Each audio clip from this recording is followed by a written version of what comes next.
Tua, Matthew Stafford, they could absolutely be top 7, top 8 quarterbacks. And Trevor Lawrence. Yeah. Let's see if The offense has more weapons. The offense Brian has Thomas Jr., Gabe Davis.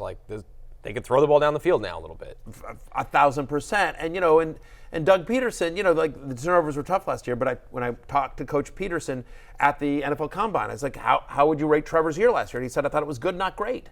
But we know great's in there. Right. Or we assume that great is in there. So the other thing with Lawrence too is that he was hurt basically every single week last year. It was unbelievable. So I didn't think he was going to be out there. Remember there was a Thursday night game. There was just he's not playing, and then he shows up in a brace. He allegedly had a sprained MCL, and then he's taken off for 30-yard runs against New Orleans.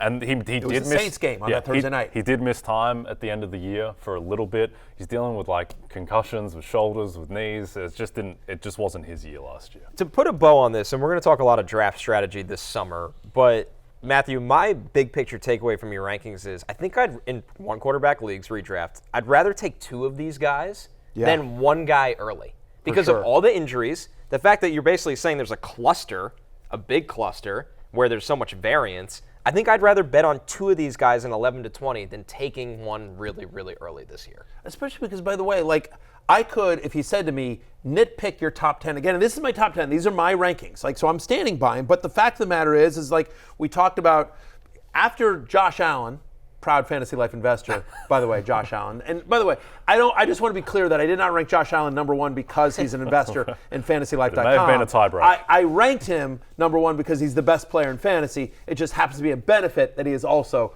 a proud investor. Joe Burrow has pulled all his FantasyLife.com. Joe Burrow also a proud investor of FantasyLife.com. But as you go down the list, right? Again, Jalen Hurts, right?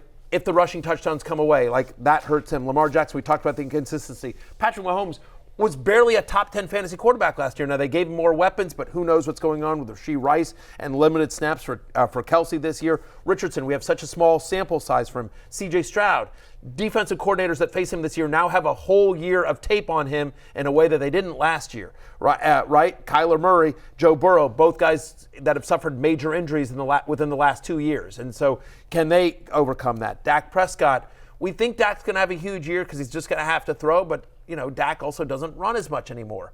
Jordan Love, does that team go more balanced and it's a better team defensively? My point is that you can sort of nitpick each one of those guys in the top 10.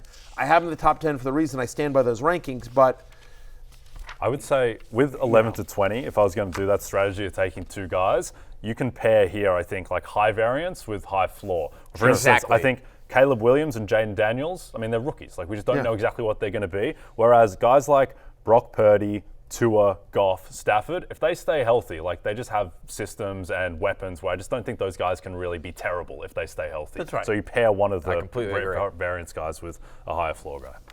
Hey, it's Matthew Berry from NBCSports.com and Rotoworld.com, and I want to thank you so much for watching whatever it is you just watched, or if nothing else, being too lazy to click out of the autoplay after this video started, after whatever it is you actually wanted to watch finished. But now that you're here, I'd like to take a moment here to ask you respectfully now, okay? I'm asking you respectfully to subscribe to the NFL on NBC YouTube channel. You'll get the latest Roto-World fantasy news headlines, all sorts of great shows, including my own Fantasy Football Happy Hour. So go subscribe now. Again, I'm asking respectfully.